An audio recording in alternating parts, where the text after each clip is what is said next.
اعوذ باللہ من الشیطان الرجیم، بسم اللہ الرحمن الرحیم۔ سب دیکھنے اور سننے والوں کو السلام علیکم۔ آج ایک خبر نظر سے گزری اور بڑا چرچا رہا اس کا میڈیا میں، اور وہ خبر یہ تھی کہ افغانستان حکومت نے خواتین کے اعلیٰ تعلیم پر پابندی عائد کر دی ہے کہ اب افغانستان میں خواتین اعلیٰ سطح کی تعلیم، ہائر ایجوکیشن حاصل نہیں کر سکیں گی۔ میں نے جہاں تک اسلام کا مطالعہ کیا ہے، اسلام کی باتیں جاننے اور پڑھنے کا موقع ملا ہے، تو مجھے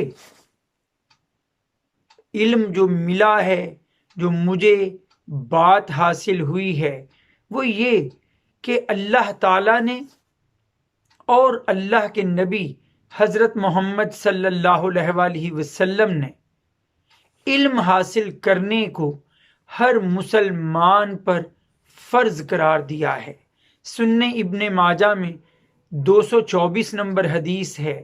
حضرت انس بن مالک رضی اللہ تعالیٰ عنہ فرماتے ہیں کہ طلب العلم فریضۃ علی کل مسلم، کہ ہر مسلمان پر علم حاصل کرنا فرض۔ اب مسلمان میں مسلمان مرد بھی شامل ہیں اور مسلمان عورتیں بھی۔ کس طرح یہ ممکن ہے کہ اسلام ماننے والے مسلمانوں کو، مردوں کو تو اجازت دے کہ وہ علم حاصل کریں، لیکن اسلام کے ماننے والی عورتوں کو اجازت نہ دے؟ اور یہ کیسے ممکن ہے کہ زندگی کے یہ دو پہیوں میں، ایک میں تو علم کی ہوا بھرپور انداز میں موجود ہو اور دوسرا زندگی کا یہ پہیہ علم سے عاری رہے؟ اس طرح تو یہ زندگی کی گاڑی چل ہی نہیں سکے گی۔